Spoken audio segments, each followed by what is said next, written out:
నేను ఆడదాన్ని అని మాటలు చెప్తే సరిపోదు, బతికి చూపించాలి.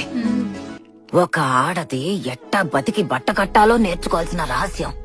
రోజు సంపాదించిన దుడ్డు ఖర్చులకు పోను 5-10 అని రొంచెమైనా జమ చేసి పెట్టినావంటే ఒక రోజు ఊహించని విధంగా ఏదో ఒకటి జరిగి ఉత్తి చేతులతో నిల్చోవలసి వచ్చినప్పుడు అన్ని రోజులు కష్టపడి ఒక్కో పైసా కూడబెట్టుకున్నదంతా ఎవ్వరి సహాయం కోసం ఎదురు చూడకుండా మనకు ఉపయోగపడతాది.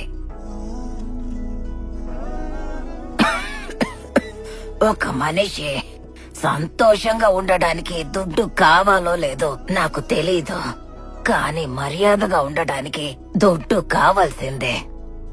జీవితంలో బతకడానికి ఎవరైనా దుడ్డు అవసరం లేదు అని చెప్పినారంటే వాళ్ళకి దుడ్డు